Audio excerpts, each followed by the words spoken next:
Hanny, such a pleasure to see you again. Looking forward to our conversation that, as we spoke before we going on air, reminded me of the King and I, getting to know you, getting to know the business and their owners, of course. Thanks for making the time. A great pleasure, Karen. Lovely to see you again. We won't sing, even though we'd like to.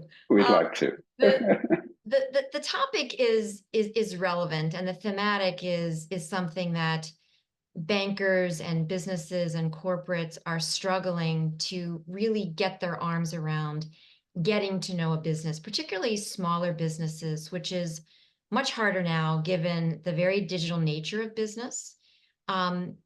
Ironically, the vast amount of data that's available about a business beyond the typical financial P&L data, it's hard to get your arms around it because there's no place to go to get it aggregated, number one, and number two, updated in real time so that the information is in fact actionable. So that is the conversation today. That is your business. And to start us off, we know what the downside is for the business if relying parties don't have access to the information. But what's the downside to the business that's trying to get it? So, Karen, looking at both sides of the problem here, and this is a 40-year problem, as we've talked about in the past. Historically, let's pick on a bank trying to do business with a small business, to the example you used. They'd go and visit them, and they'd understand what they were doing. They'd look through their books, and an experienced banker would say, this business makes sense. We like them. This one doesn't, et cetera, et cetera. That's all changed now, where we're reliant, to your point, on a diverse set of digital elements that are not easy to put into one place and use in a comprehensive decisioning process. But the downside, and we see this in real life, is that financial institutions typically can't verify 30% of people that apply for services.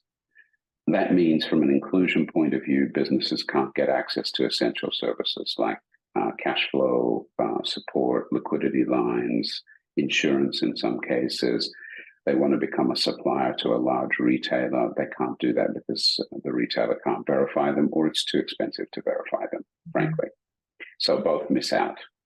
The big enterprise misses out on incremental customers, and the small business doesn't get access to basic needs that they have. So that's really the downside that happens here because of this lack of holistic, comprehensive, actionable insights that you described.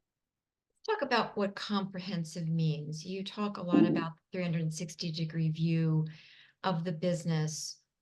What does that mean? What does that look like? So if you think about a business and sort of what makes it up, let's unpack that for a minute. So there's firmographic information. Who is this business? What do they do? What are they all about? There's business health information. How are they doing? Are they in good shape, bad shape, financially, from a sales point of view, operationally, et cetera, et cetera?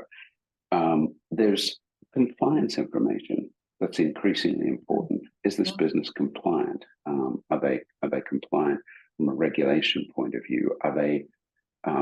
Is there negative news available about this business? Have they done something, or have they been caught in some situation that has caused adverse media about them? Or have they fallen onto a sanctions list or something else? There's also diversity information about this business. Increasingly, people are looking for different types of businesses, whether it's diversity by gender or diversity by ethnicity or diversity by product and service. That's important. And then there's people are involved in multiple things. So what is the relationship between the business owner and the business? How has that changed over time? Is this individual involved with multiple businesses? All that information is actually complicated to dedupe and match and put in one place. In our case, that comes to life in about 198, 200 data elements per business. And we update it in near real time. But that's the publicly available information.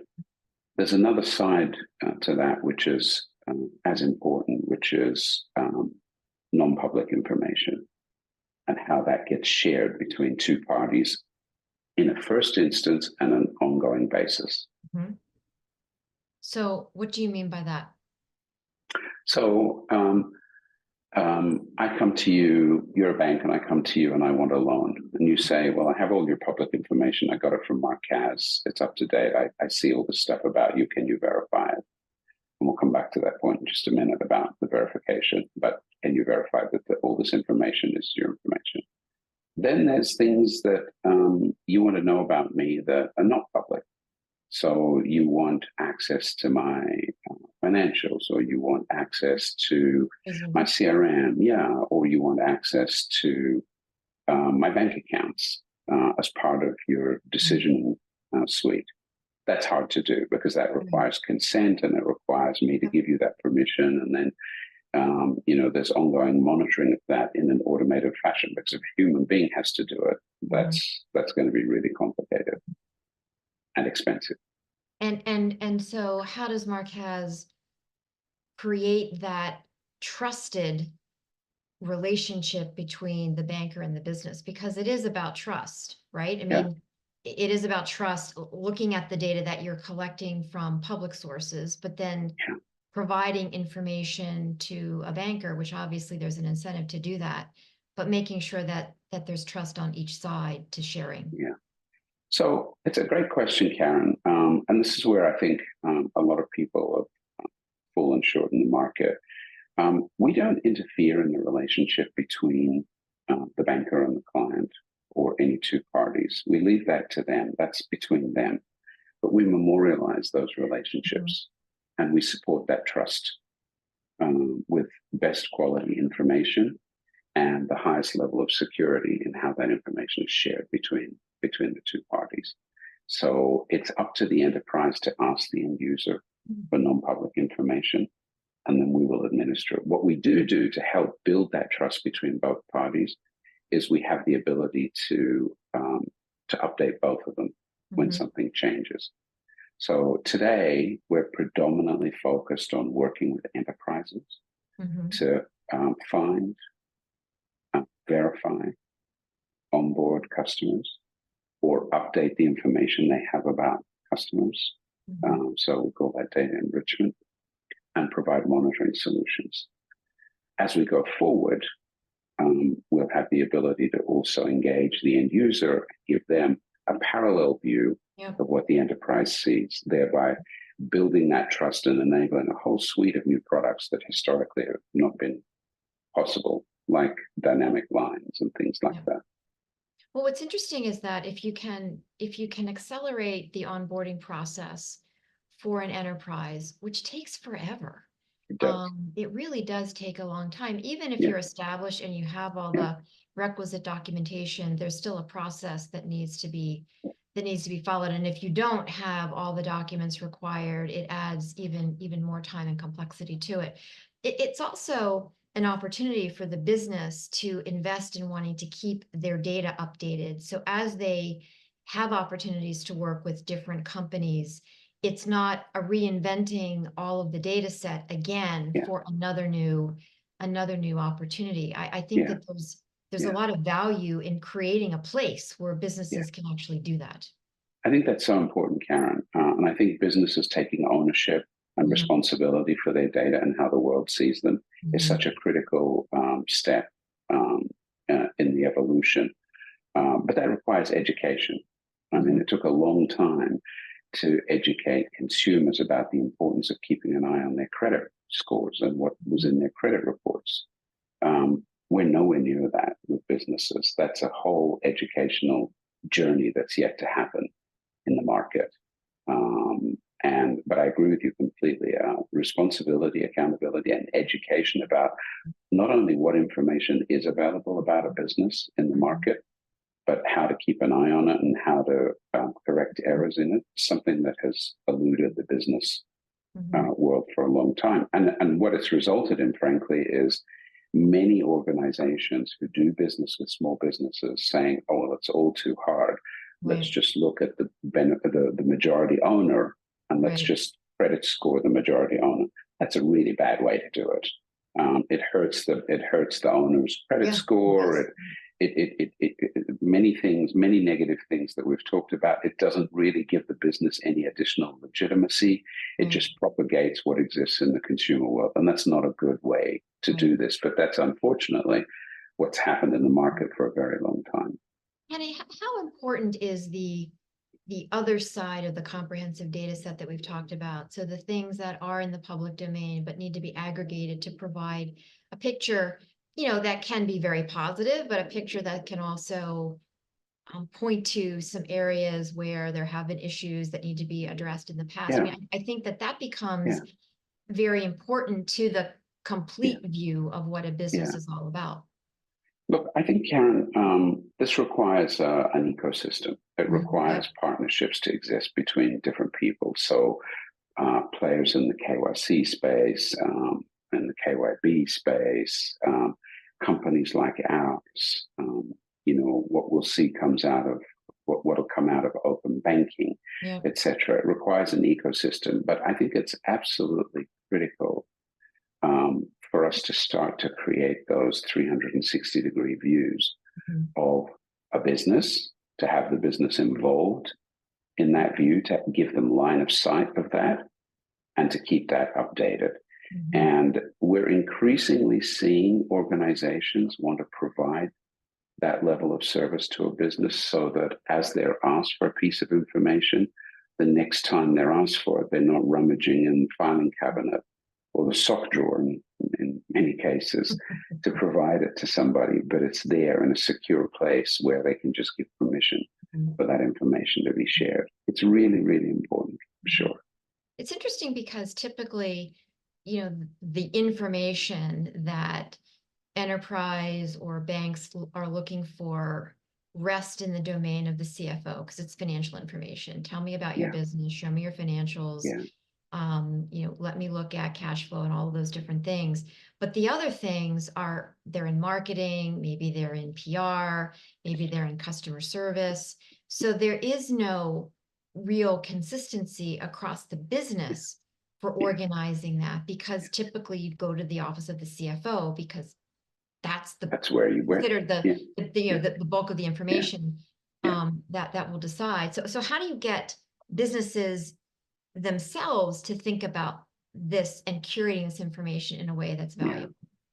So I think it starts with the notion of business identity, Karen, Mhm. and educating a business around what their holistic footprint is in the market. Mhm. What does the market know and see about them? We are really focused on the most complete business identity information. Mhm. It's non-consented, but we also have the ability to work Yep. with people to bring in consented information. So if I use an analogy and say, Karen, there's bad information out there about you, or there's wrong information out there about you, your business, you're going to want to go see what that is and fix it like in a hot Right. minute as a Right. person. Right. We need to educate businesses that it's even more critical and even Yeah. more important as a business to have that mindset. Mhm. And it's not just correcting it for the sake of correcting it, but this is how you get access to better rates, to better Sure. Yeah. services, how you get approved more quickly, how you get with the best providers of service, et cetera, et cetera. And you're taking ownership and responsibility for that information on an ongoing basis with a company like Markaaz, and we are uniquely placed to do that, is really key. Who has the ability to influence businesses to do that? Is it their banker? Is it the enterprise? I mean, if you think about getting the flywheel going, where what is the catalyst to get businesses to pay attention in your view? I think it is the enterprise and the banker and who they're trying to do business with. Mhm. I think it starts from a place of what are the two of you trying to get done? Yep. And having somebody say, look, here is all your public information. Mhm. Go look at it. If there are errors there, this is how you fix it. Right. And this is how you keep it up to date. Mhm. And by the way, this is what we're going to rely on Mhm. as we do business with you going forward. I think Mhm. that's going to be the easiest. Mhm. And we've seen that as the easiest starter to the flywheel. The Mhm. second leg of the flywheel is then when the business starts to use that same platform and that same access to information for their own counterparties. Yeah. So now you're not a bank and I'm not applying, but we're now two businesses. Mhm. And we may have done business in the past, or we may want to do business together. Mhm. So how do we connect with each other? Mhm. Because a Google search doesn't do it. Yeah. LinkedIn doesn't do it. Yeah. A bureau pool doesn't do it. Dun and Mhm. Bradstreet doesn't do it. Mhm. So who does? How does that work? But it has to start with one of us being on this platform, having been introduced to it, seeing the benefits of it, and now saying, great, now I want to use this platform for the people I do business with. And then the last leg of the stool obviously then brings in the consumer. So now this is a business that's doing business with another business, and now that business is doing business with a consumer or somebody else. And that's how you get the flywheel spinning Yeah. on all three. So A it's a different, trust-based model. Yeah. yeah, a different kind of business network. Yeah. If bankers and enterprise have a key role to play, what are the conversations you're having with them about taking that responsibility on? It's a great question. So let's back up for a second and talk about what's going on in open banking. Last week BCG produced a report in partnership with QED that said in the consumer space, open banking is unlikely to change the basis of competition in the market, but it's important and it's probably going to help more with some efficiency metrics than it is to actually change the game. A big part of that comes down to we don't yet have in this world that we're discussing portability of accounting. Right. It's hard, Yes, I can move hard to from do. A to B, Yeah. but I mean, we've seen that recently with some of the integrations and acquisitions that have happened. They're truly horrible. Mhm. So that's complicated. But as a principle, in terms of recognizing that the data belongs to a business and empowering them to access that data and educating them about how that data is going to play into the decisioning process for an enterprise is a key part. Mhm. So when a business starts to see that by having clean data, the fact that an enterprise has accessed better quality data. So now I'm not asking you to fill out an application. Now I'm saying, I've got all your information. Is this Mhm. correct? That's a game changer. Now saying, hey, can you provide me with this additional information? Mhm. That's a game changer. And now saying, now I can give you access to better rates, better services, or I can approve you very quickly. That's Mhm. a game changer. I mean, think about what we said earlier, the ability to verify another 30% of businesses Yeah, right. on just automatically. That's hundreds of millions of dollars to a tier one bank in the United States. And Wow. that's something that they haven't been able to do in the past. Yeah. Well, it's not only unlocking new capabilities, but it's empowering to the business, and it creates a more competitive environment Yeah, for banks and others to provide better yeah, service because there sure. is the ability to go to various providers to say, here's my business.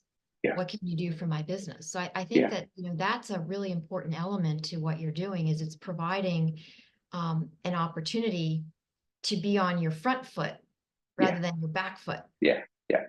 True. And by the way, that goes for enterprises as well as a business. Mhm. So the enterprise that moves quickest and says, I want customers that look like Mhm. this gets first pick of those Mhm. customers. And then it's a matter of how you keep them.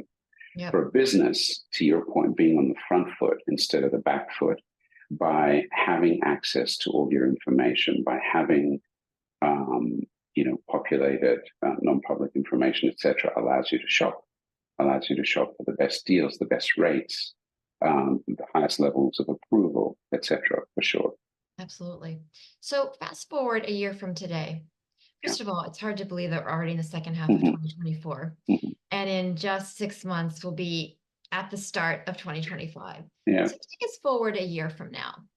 What will be different about this conversation with regard to the progress that will have been made in giving businesses control of their identity? Yeah. So, so I think three things will happen. First of all, you will see a dramatic streamlining of how enterprises identify businesses they want to work with, verify them, and onboard them. Number one, it's going to happen in near real time, and we're in a leadership place with that. Part one. Part two, I think you'll see the notion of real-time monitoring come into its own, because now we have clean data. Now I'm not providing a service based on you, Karen, but based on your business holistically, and I can rely on that data. It's credible data, and I have all the pieces that I would want to be able to have a dynamic relationship rather than a static one where I score you and pitch you at the lowest possible risk level. But now I can actually monitor what's going on, and that's automated. This is where I think things like AI will come into their own, by the way. For us, we've been using AI for a while, but going forward, I think AI really comes into its own in terms of automating those relationships between any two parties. That's the second thing. The third thing is a good large number of businesses taking ownership and responsibility for their data, what's public and what's non-public, in a way that becomes as important as keeping an eye on my bank account, keeping an eye on my social profile, keeping an eye on any of the things that we all take for granted, that we do multiple times a day today, as an individual person. Doing that for a business is even more important, but something that people are not well educated about. So I think that will change.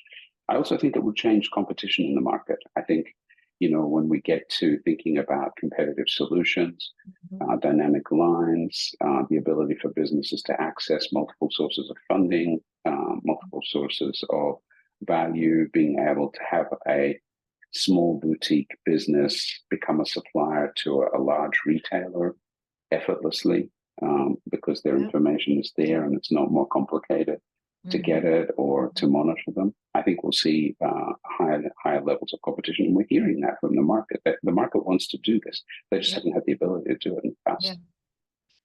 I think that's great. I'm sure that will happen because there's a real incentive for businesses to want to do that. They just haven't had the ability to do it, not because they don't want to, but where do you put it? Where do you put all this stuff?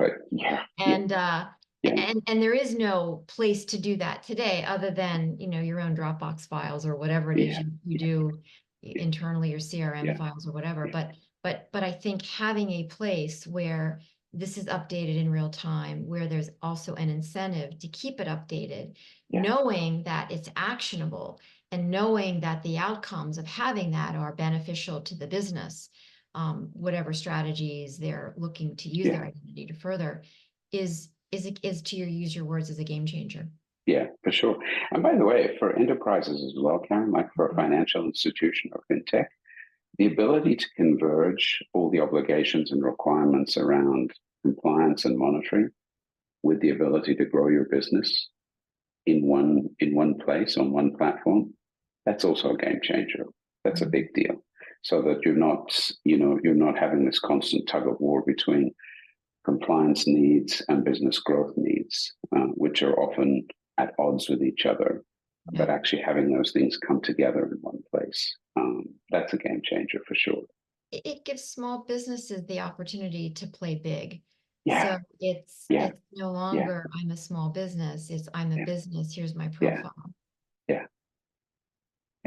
Really exciting. Yeah. Well, I'm excited by it. I can't wait to see the evolution of the business, as you continue to put together these 360-degree views of business for everyone to rely on. Thanks so much, Hanny. Always a pleasure.